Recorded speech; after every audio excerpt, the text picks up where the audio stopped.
Je dois t'annoncer que j'ai deux galères. Voilà l'endroit, ça a l'air d'avoir pas beaucoup bougé, mais c'est qu'il y a de l'eau qui est rentrée, forcément, dans tous les phares. Ce que je trouve assez génial, moi, c'est que quand on dort dans la jungle, et ici c'est vraiment la jungle, hein, parce que j'ai trouvé une petite clairière sur High Overlander, mais tout autour de moi c'est la jungle, on n'entend rien du tout. C'est que la nuit, quand vous vous endormez, ben, c'est pas compliqué. Tu entends tous les bruits de la forêt. T'entends les oiseaux, t'entends les genres de criquets, t'entends des chauves-souris, enfin t'entends des tas de choses. Et ce qui est génial aussi, c'est que le matin, quand tu te réveilles, tu entends absolument tous les bruits de la forêt qui s'éveillent. Alors tu entends distinctement les oiseaux évidemment, t'as plein de trucs qui gazouillent dans le genre de savane là qu'il y a autour de moi. Et puis ce qu'il y a surtout, c'est que tu entends les singes qui s'éveillent, les singes qui cherchent à manger, et tu entends qu'ils communiquent entre eux. Et écouter la forêt qui s'éveille, ben moi je trouve que c'est génial. Bon allez, on va essayer d'aller au lac Bleu maintenant. Je ne sais pas si je vais y arriver parce que pour descendre jusqu'à Pointe-Noire, il y a presque 1200 km. Hein, le Congo-Brazzaville, c'est long. C'est pas très large, enfin quand même, mais c'est très long. L'avantage, c'est que la route est pas trop mauvaise. Je dirais même qu'elle est excellente, enfin en tout cas jusqu'à présent. Allez, je vous y emmène, on y va. Music Swagger. Claude Clément, Audace Swing.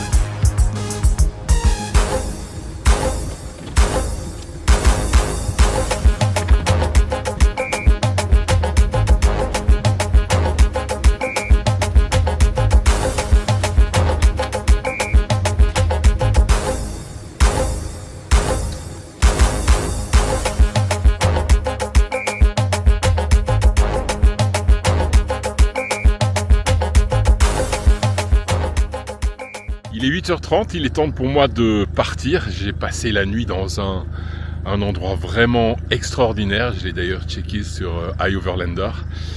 Là, je fais chauffer le moteur. J'ai passé une nuit en pleine savane avec des bruits extraordinaires, rien que des oiseaux.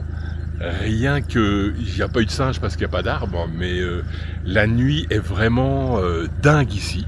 C'est au milieu de nulle part. Hein. Si, enfin, la route est à environ 400 mètres. Mais c'est vraiment au milieu de nulle part. J'ai pas le temps de filmer en drone parce que là je dois vraiment aller là où il y a les gorilles ou alors au lac Bleu. Je sais pas encore, c'est à 3h30 d'ici. Franchement, regardez-moi ça. Je vais vous mettre des photos d'ailleurs. Pour passer une nuit dans un spot tranquille, bah, y a pas mieux. Il n'y a pas mieux. Et ça, j'aime bien.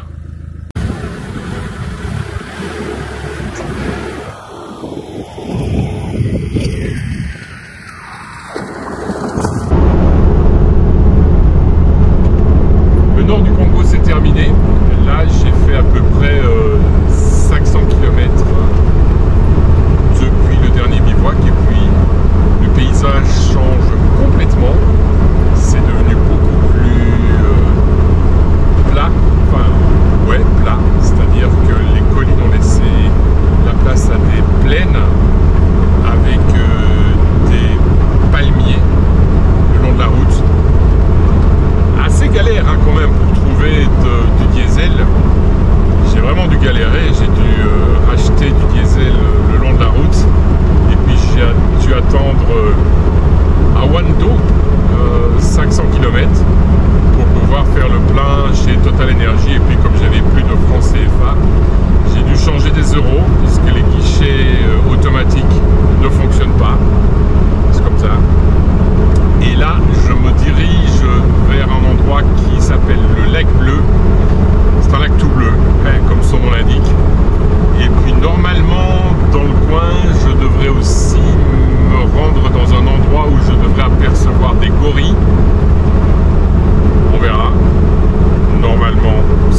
Eh bien, je peux vous dire quelque chose, c'est que j'aurais jamais pu vous filmer ça parce que c'était extrêmement boueux en remontant. La pente est assez raide.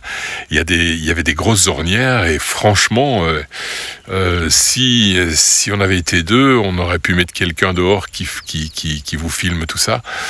Je peux vous dire que c'est pas mal du tout. C'est assez technique par endroits.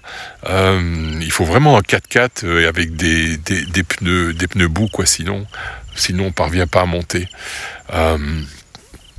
Et j'aurais bien voulu vous partager ça, mais franchement, il fallait vraiment avoir les deux mains sur le volant et jouer avec l'embrayage et avec les vitesses courtes pour monter. J'ai un peu peiné, je dois vous dire, mais enfin, ça valait la peine.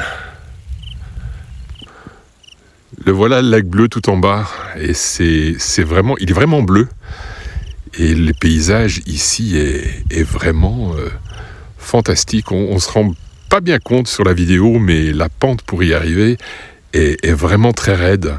Alors on peut pas se baigner dans le lac. En tout cas, moi j'y suis pas allé.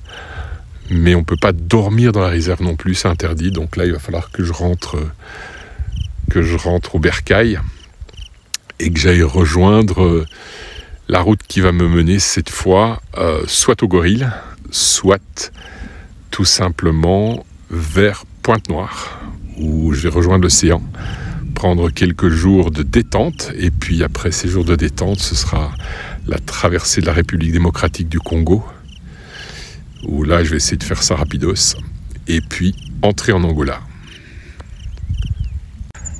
Allez, c'est éprouvant d'arriver ici, mais bon, ça vaut la peine. C'est génial.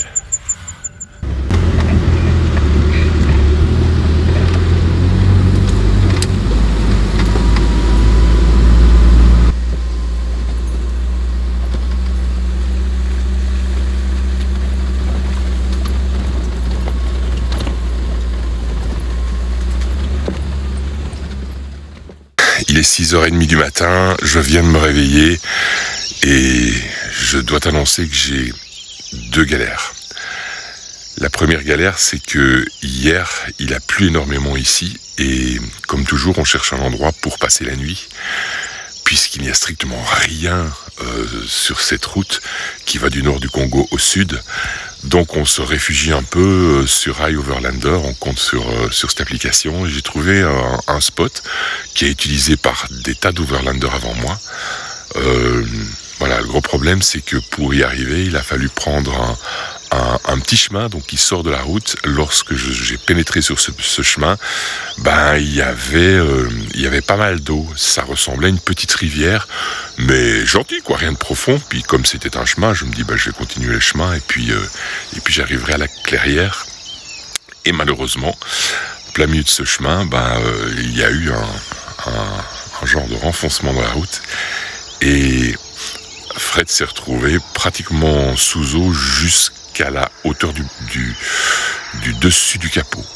Bon, heureusement, c'est un véhicule qui est fait pour ça, c'est passé.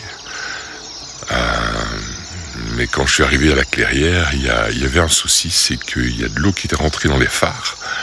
Et donc j'ai un phare qui ne fonctionne pas et l'autre qui reste allumé en permanence. Ce qui fait que cette nuit, par sécurité, j'ai débranché la batterie. Et maintenant, le problème, c'est que je dois repasser dans l'autre sens. Il n'y a pas d'autre possibilité de sortir. Donc j'appréhende un peu ça. Le gros risque, c'est d'être calé en plein milieu du gué. Et ça, c'est quelque chose que j'aime pas trop. Je tiens pas trop à ce que le Defender soit plein de flotte. Il y a un frigo quand même qui est là avec un compresseur. Il y a toute une série d'affaires qui ne peuvent pas être trop mouillées, mais on verra. Voilà, j'ai peut-être été un peu imprudent, mais on verra bien au retour. Ça, c'est le premier. Je ne sais pas si je vais pouvoir vous le filmer parce que peut-être avec la GoPro qui est là devant, mais il y a presque plus de batterie. Alors j'ai un deuxième galère. Il y a une souris dans le def. Et ça m'emmerde. Parce que ça fait 3 jours qu'elle est là. Elle est en train de me bouffer le papier chiotte, elle est en train de me bouffer le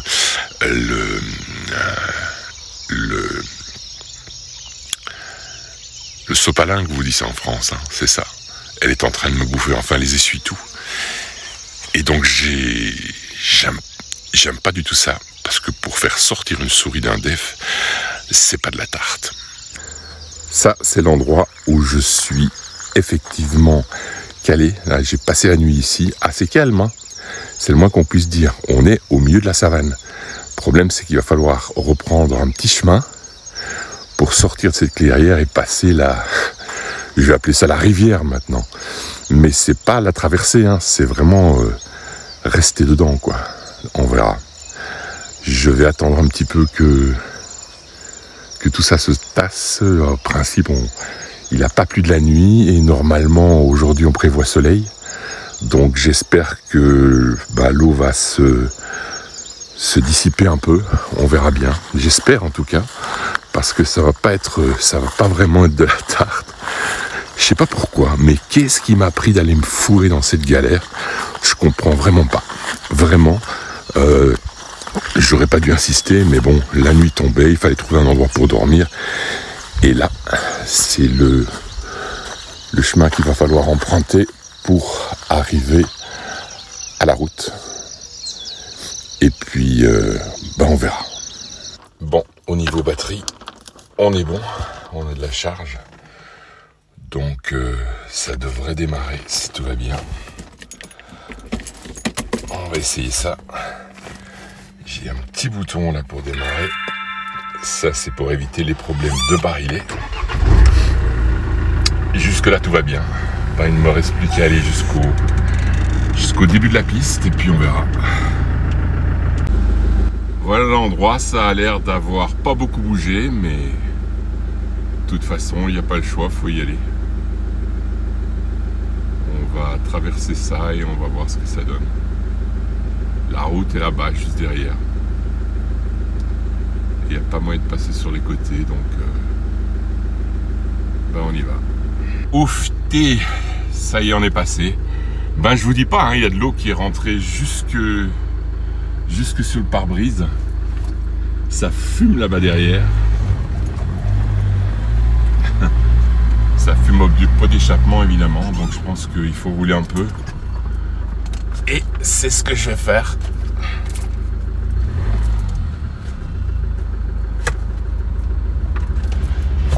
J'ai vraiment cru que j'allais m'arrêter en plein milieu.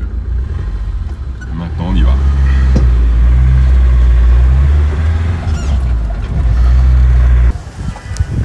Et le gros problème, c'est qu'il y a de l'eau qui est rentrée, forcément, dans tous les phares. C'est vous dire le niveau de l'eau lorsque j'ai traversé la rivière. Hier, ça s'allumait pas. Et le phare gauche restait allumé en permanence. Et aujourd'hui, les deux phares s'allument, ce qui est une bonne nouvelle.